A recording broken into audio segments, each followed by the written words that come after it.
Oi pessoal, tudo bem? Sejam bem-vindos a mais um vídeo. Quem já me acompanha aqui, já me conhece, sabe que eu passei por vários lugares na minha caminhada. Aprendi muitas coisas, filtrei muitas coisas, mantive outras que eu achei que valiam a pena.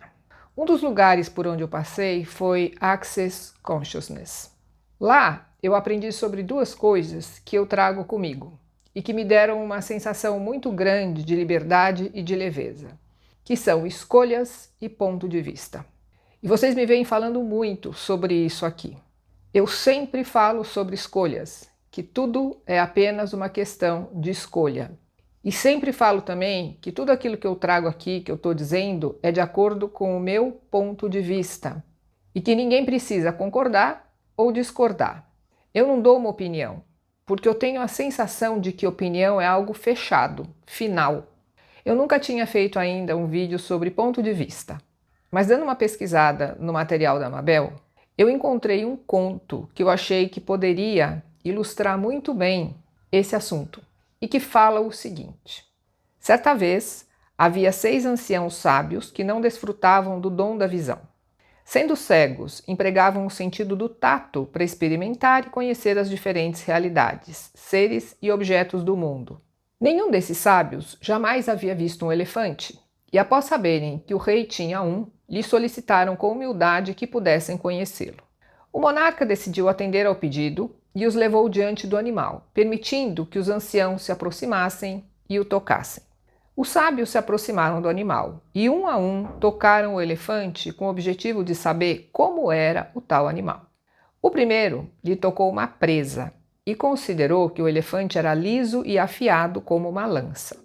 O segundo sábio se aproximou e tocou o rabo do elefante, respondendo que na realidade era mais parecido com uma corda.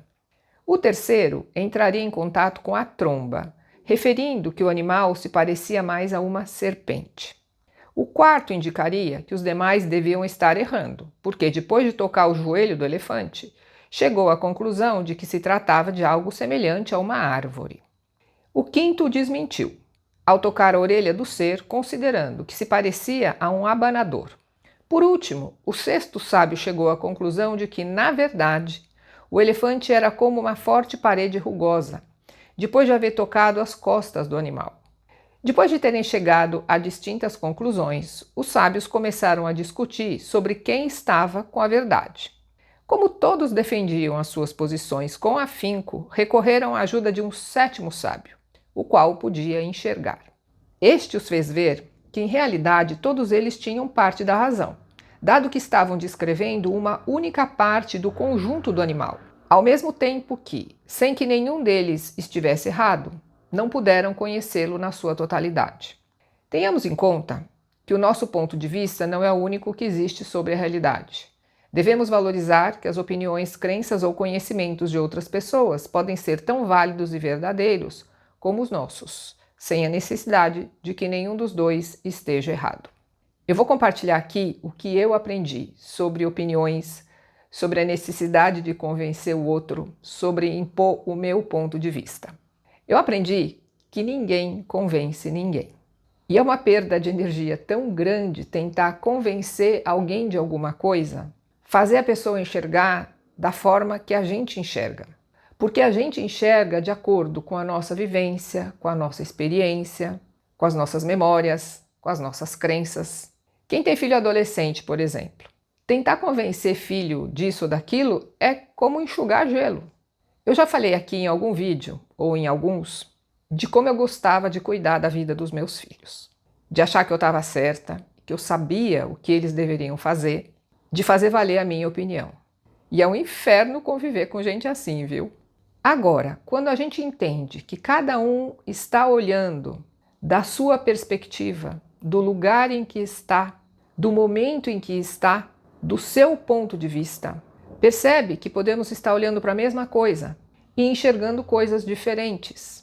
Então não há necessidade que a gente concorde, como os anciãos tocando as várias partes do elefante. À luz do Ho'oponopono, opiniões, crenças, conhecimentos, pontos de vista são apenas memórias. E eu entendo que as opiniões que a gente tem, que são muito mais radicais, que a gente se aferra com mais força são indicativo de memórias, de coisas que a gente já viveu em algum momento, em alguma existência, e que continuam a causar sofrimento. Mas se são memórias, a gente só precisa limpar, se assim a gente escolher. E pode chegar um momento em que isso não vai nem mais incomodar, não vai mais trazer sofrimento. Hoje eu prefiro ter paz a ter razão. Então, por mais que algumas vezes as posturas de algumas pessoas me irritem, eu sei que isso está dentro de mim e que eu preciso fazer a limpeza, sempre tendo em mente que eu prefiro ter paz do que ter razão.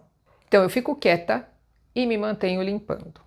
Às vezes, quando a gente fica quieta, porque a gente resolve não entrar numa discussão, a gente pode até passar por tonta, mas não tem problema, porque a gente sabe o que a gente está fazendo aqui. A gente está limpando memórias e que não adianta ficar discutindo. Discutir realmente não leva a lugar nenhum. É como ficar nadando no lixão das memórias.